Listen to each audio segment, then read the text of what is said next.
Welcome in to the first ever edition of Monday Morning Center Back. A new thing we're doing here.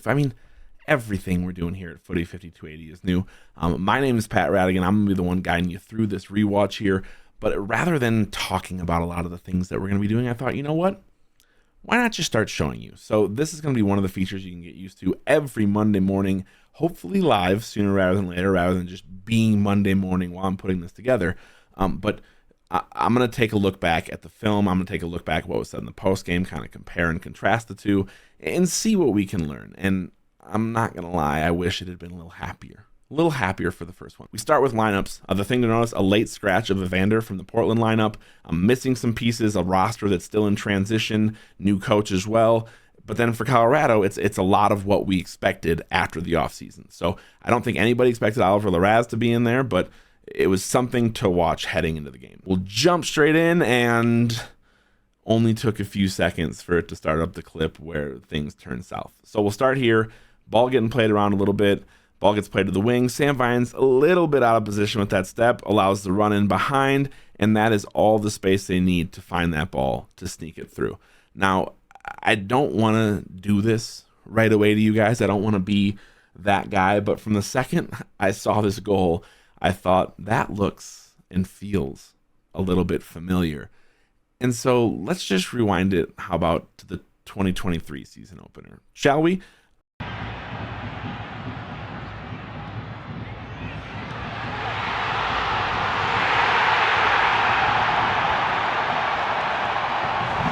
Here's what goes in to a Rapids backbreaking goal in a season opener.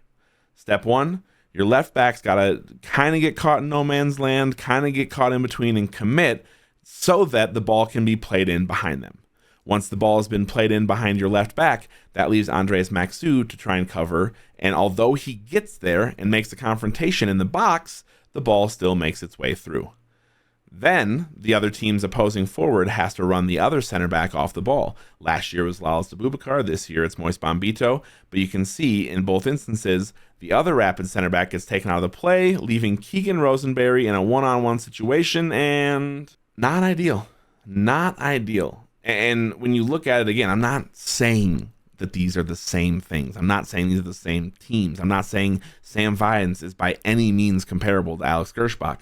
I'm just saying that if you spend an entire offseason telling people that things are going to be different and rebranding and talking about the new coach and the new players and all the new things, can you just please make the opening goal look a little bit different? Just like a little bit more different than that. All right, we'll keep going. Again, no rest for the wicked. It didn't take until the next highlight for it to be the second thing that made Rapids fans start drinking perhaps a little bit earlier than they expected on a Saturday night in February. So it starts, as Chris Armas says, from a throw-in, and this is a goal that comes off of a throw-in. So the ball gets played in, one touch, settle, cross, and goal. Not ideal, not what you want. The celebrations were consistent, at least, for the Portland Timbers throughout. You got used to seeing that. It felt like you were playing that kid in FIFA that just really had that one button combination down and wanted to make you quit as quickly as possible. But again, we'll just see it quickly. Again, one touch pass, settle, two touches to get the ball out from under his feet, and he wins his one-on-one, and it's a goal. Not ideal, but we'll come back to this. The good news after another goal in quick succession is that at least this time the Rapids did get a couple of breaks in the highlights and saw a little bit of forward play. Now it starts here with Sam Vines' attempt, was called a breakaway by Armas in the postgame press conference. Kinda, not quite. Gets a nice ball in from Larraz and finds a little bit of space on that left wing. The ball gets recycled back by Rafa Navajo to Cole Bassett, who tries to find the Cole Bassett spot on the field and curl a shot in, but it's not quite successful. Then the next play, Cole's moving the ball forward, recycles it back to Ronan, who finds Sam Vines, and he whips in a cross that Navajo almost makes his way to, and it draws a big save from the keeper. And then it took only a matter of seconds before Colorado found itself on its back foot again, quite literally, in the form of this pass, this through ball that puts Keegan Rosenberry in a foot race and a one-on-one with Anthony, probably not the place that he wants to be, cuts back, finds another one of those shots to the upper corner. Now, I'm going to pause here for just a sec. This is where I kind of wanted to pause and look at those last 2 goals. Now, they're currently, as I'm seeing it out of the corner of my eye, they're currently reviewing it for the offside. Spoiler alert, he was not offside. The goal did count. But I wanted to jump ahead to what Chris Armas said in his post-game press conference. Here's what the coach had to say. If we look at some of the plays, the goals come a throw-in, there's a cross, these aren't, again, 6 shots in 90 minutes, let's just say, or 100 minutes, if that's accurate. I was told that. So that's not an organizational mess, right? That's not a pressing disaster. That is, we just conceded some goals on not a lot of chances. What we have to get better at is some of the second balls, some of the duels, tackles, moments we win the ball in little situations that we don't lose it right away. So it wasn't a structural issue in my mind. Didn't feel like we got caught out from any pressing, right? Like the pressing, when we pressed, they played direct tonight, which we know that teams are going to do that. So what we'll have to do is keep getting better at pressing, getting better at the distances front to back, better at second balls, be better in transition moments. There's just lots of work to do, guys. It's fairly early here. So we have the right team, we have the right players. We're gonna get there. So according to Armas, the goals that Colorado gave up weren't necessarily a sign that their press had been beaten, that their system wasn't working, that the structure that they had set up was at fault. I can see why you would say that for the first game. But when you look at the last 2 goals, so not the middle 2 goals, I guess, for Portland, the last 2 that we just saw, I think there's some more questions that need to be asked. So we'll start here with this. Now, I'm going to start on the screenshot. I'll set the stage for you. It started after the Rafa Navajo shot where the ball kind of gets cleared out. You don't see it. Portland kind of plays into the corner. They show some instant replays of Navajo's shot, and then it cuts back, and Portland's taking a throw-in. The ball gets knocked back from Portland's striker to a midfielder who plays Eric Williamson through here, which brings us to this screenshot.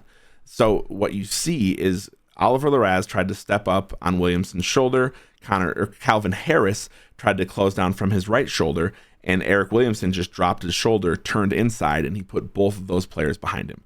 So right away you're seeing, after an attempt, after a shot was saved from Portland, a throw-in deep in Portland's corner, Colorado tried to put the press on a little bit, and all it took was one through ball to put both of Colorado's kind of recovery weak side defenders in really bad shape here and put them behind the ball, which brings us here.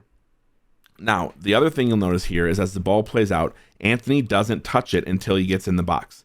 Does not touch the ball. Here, let's rewind it again real quick and just look. The ball gets played in, and using the pace of the ball, he can adjust his hips, he can adjust his positioning, and he can get himself around the ball so that he's in a good position to take on Keegan Rosenberry one-on-one. Now it takes, again, 2 touches, just 2 touches off his feet to find the space and find the footing of the shot. And I'm going to freeze it right here, because if you look, so if anything had happened different in that, if Calvin Harris had seen what was happening and dropped sooner and taken a different angle, or probably the simpler route, if Oliver Larraz had pulled back and not necessarily gotten into the press and kept himself a better angle, that turn doesn't happen at that same angle. And even if he's able to turn and make that pass wide, Oliver Larraz is probably in a better position to recover. And you're like, well, what difference would that make? What difference could those 2 steps in transition make? Well, the 2 steps that he was behind the play, the fact that he got sucked up into that press is the difference between him recovering and blocking this shot right here and getting the 2 touches free from his feet to put this shot in the upper corner. So it's, again, not necessarily something that is new. It's not something that it shows that Colorado is broken, but a miscommunication on this press and the ability of Portland to sneak through here allowed this goal to happen and allowed them to put Keegan Rosenberry in a one-on-one position again and get exposed for a 3rd goal on the night. And while we're at it, let's jump back to that 2nd goal. Now, I'll set the stage for you. Rafa Navajo was trying to play out of the back with Oliver Larraz, and they missed on a little pass, and the ball just slowly rolls out of bounds, and both teams have plenty of time to set up for the throw-in. When you see this throw-in, you'll notice that Colorado actually has its whole structure in place, but that doesn't stop it from Portland taking 4 touches and then a cross and getting a goal on a header. Now, this is the angle that I think really calls some things into question. So if you look, like I said, plenty of time to set up their defense, set up their structure for that throw-in. And in this picture, all 10 of Colorado's outfield players are in frame. So you have Cole Bassett, who's at the point of contention, but he's cutting down the corner more so than cutting down the space right in front of the throw-in, which allows the throw-in to be taken just directly in front of it. And that's why Oliver Larraz is a step late, is because it's just an easy, quick, simple throw-in to the player checking to the ball. So the first thing to notice is that you have all 4 defenders in the box, basically. You have Cole Bassett at the point of attack. You have Oliver Larraz at the point of attack. Now, with this one-touch pass, Cole's stepping back up to take away the ball, going back to the guy throwing the ball in, and Oliver Larraz is trying to cut down the angle, but he's not there quite in time. So you'll see as the play continues, Oliver Larraz actually fouls him as he turns back around. They would have called that if he takes the ball there, if the pass isn't controlled by Esprilla, but he gets himself out of position by stepping up on Williamson, which leaves the space for the one-touch pass to be played and then the ball to be recycled back. So the other thing to notice here is that by Cole Bassett cutting off that corner, Sam Vines sat a little bit deeper in the formation, and that caused Andres Maxu to kind of sit deeper in the formation. But neither of them have a body on Esprilla, so they're playing for that ball into the box. They're playing for the ball over the top, or they're worrying about him getting put into a dangerous area, but it allows him to be a target player and to get some penetration into Colorado's defense, which allows them to get the space to make this cross. So when I play it here, you'll see that neither Vines nor Maxu are in position to make a play on that ball. And then when the cross comes in, Maxu is in no position to play at all. So his positioning here, there's really nothing that he is preventing and no one that he is guarding. They could have probably pushed it wider. Sam Vines covering in the corner, Maxu on the target man to try and stop that ball from coming in, and then Bombito can play center field and give assistance to Keegan Rosenberry, which doesn't happen here anyways. So then the ball gets brought out, and then here's the last thing. So Oliver Larraz is the player who's probably supposed to be contending this. He just got knocked over getting into a confrontation with the ball with the target player that came from the throw-in. Now, there's nobody for him to lay the ball off to. Rafael Navajo is out there on an island. The right back for Portland just took the throw-in. So there's nobody for him to lay the ball back to. There's no reason that he shouldn't have condensed down when the ball came in and shouldn't now be applying pressure to this cross. Georgi Mihailovic also could have stepped and could have done more to cut down the angle that this comes in. Moise Bombito could have stepped back into the box, seeing that a cross is coming, trying to cut down this angle, and none of those players make it. They just stand there and watch the cross thinking nothing could happen. And also, Connor Ronan, there's no player around him. There's nobody in that space. There's nothing for him to be doing there. So I know that this is just a throw-in. I'm reading into the situation a lot, but it seems like every player on this play either didn't have anything to do with it and was kind of taken out of the play positionally, or they just chose not to make a play, leading us to the final action where the ball comes in and the goal is scored. And don't get me wrong here, there's also a lot of questions to be asked on the actual ball as well. When the ball is played in, if you go back to this angle and look, Keegan Rosenberry is quite literally holding his offensive player onside. His arms wrapped around, he's engaging him physically. But if you go again and rewind and you watch the whole play out, at no point in this process do you see Keegan Rosenberry try and get ball side. At no point is he looking at his line, trying to play a line, trying to put him into an offside position. So when you have a defender who's not trying to get ball side, who's not trying to get to put him in an offside position, who's not able to then make a play on the ball and gives up a header goal, like, there's a lot of questions to be asked. There's a lot of simple, fundamental things in structure, in defending, in one-on-one tenacity, in outworking your opponent, something that Chris Armas wrote in a letter to fans that they were going to do. And it just didn't happen on any of the Colorado goals that they conceded in the first half. And that brings us to our fourth and final goal of the first half, and the only 4 goals, thankfully, that Portland would score on the night. So this starts a little bit earlier, a little bit later than what you see on the game feed. But what happens is that Eric Williamson, this screenshot, Eric Williamson, who's near midfield, has stepped up and has played a flick-on header to Darren Esprilla where he can take the ball and turn and face up on goal. Now, both Ronan and Larraz, the midfielders, were stepped up on the goal kick, and so when the ball came back, they weren't deep enough to play the ball for Williamson, which is why Moise Bombito stepped up, but he was just a couple steps late. So the flick-on header took him out of position as well, similar to what we saw on a previous possession, and it really set this 3-on-3 break in motion for Portland here. And all it takes is a little bit of drop from Maxu, and the ball gets played through, and Rosenberry's in a position where he can't shut down the cross, and a bad touch happens. So let's get to the Rapids goal, shall we? What a happy, positive moment to transition on.